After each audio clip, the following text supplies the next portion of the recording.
সবাইকে সংগ্রামী নেতৃবৃন্দ, সর্বকালের সর্ববৃহৎ কুমিল্লা দক্ষিণ জেলা এই সম্মেলনের টাউন হলের জনসমুদ্রে এখন আপনাদের সামনে বক্তব্য নিয়ে আসছেন 14 গ্রামের কৃতি সন্তান, 14 গ্রামের আগামী দিনের মাটি ও মানুষের নেতা, জেলা বিএনপির যুগ্ম আহ্বায়ক জনাব কামরুল হুদা।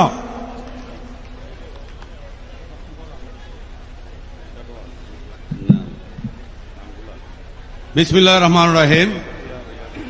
বাংলাদেশ জাতীয়তাবাদী দল কুমিল্লা দক্ষিণ জেলা কর্তৃক আয়োজিত আজকের এই দ্বিবার্ষিক সম্মেলনের সংগ্রামী সভাপতি, কুমিল্লা দক্ষিণ জেলার মাটি ও মানুষের নেতা, কুমিল্লা বরুড়া থেকে বারবার নির্বাচিত এমপি, আজকে আমাদেরকে তৃণমূলের যে রাজনীতি শিখিয়েছেন সে নেতা জনাব জাকেরিয়া তাহের সুমন, আজকের এই দ্বিবার্ষিক সম্মেলনের ঐতিহাসিক এই কুমিল্লার দক্ষিণ জেলার সমাবেশের সম্মানিত অতিথি হিসেবে আছেন সারা বাংলার মাটি ও মানুষের নেতা, সারা বাংলার মানুষের আবেগ অনুভূতি জনাব তারেক রহমান। আজকে উপস্থিত রয়েছেন বাংলাদেশ জাতীয়তাবাদী দল কেন্দ্রীয় কমিটির স্থায়ী কমিটির সদস্য জনাব সালাউদ্দিন আহমেদ, যিনি গত 17 বছর গুম ছিলেন। বাংলাদেশের মানচিত্র থেকে, বাংলাদেশের এলাকা থেকে তাকে নিয়ে গিয়ে আমাদের পার্শ্ববর্তী দেশে রেখেছিলেন সেই সালাউদ্দিন আহমেদ সাহেব আজকে উপস্থিত রয়েছেন। জনাব চেয়ারপারসনের উপদেষ্টা, কুমিল্লা দক্ষিণ জেলার সিনিয়র নেতা, সাবেক ছাত্র নেতা জনাব মনিরুল চৌধুরী সহ জাতীয় নেতৃবৃন্দ, সংগ্রামী উপস্থিতি।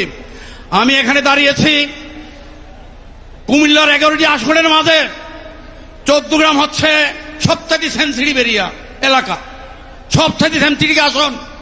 সারা বাংলাদেশের বিরুদ্ধে যত ষড়যন্ত্র হয়, সারা বাংলাদেশের মানচিত্রকে যারা ছিঁড়ে খেয়ে ফেলতে চায়, সেই এলাকা হচ্ছে 14 গ্রাম, যেখান থেকে সারা বাংলাদেশকে নিয়ে ষড়যন্ত্র হয়, দেশনায়ক তারেক রহমানকে নিয়ে ষড়যন্ত্র হয়, দেশের মানচিত্রকে নিয়ে ষড়যন্ত্র হয়।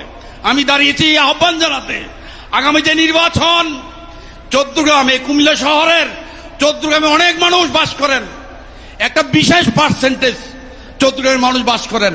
যদি চান দেশনায়ক তারেক রহমান যা চায়, 14 গ্রাম আসন যদি দেশনায়ক তারেক রহমানকে উপহার দিতে চান, যদি দেশের মানচিত্র ঠিক রাখতে চান, যারা 71-এ শহীদ রাষ্ট্রপতি জিয়া রহমানের ঘোষণায় সাড়া না দিয়ে, যুদ্ধ না করে যে অপরাধ করেছে, তাদের বিরুদ্ধে যদি রায় দিতে চান, তাহলে এই শহরে থাকবেন। কিন্তু আমি আহ্বান জানাবো, সপ্তাহে 2 দিন 4 দিন গিয়ে 14 গ্রামের ভোটারদের সাথে একটু মত বিনিময় করবেন, সহজ করে দিবেন। আগামী দিনে যে নির্বাচন হবে, ইনশাআল্লাহ প্রতিশ্রুতি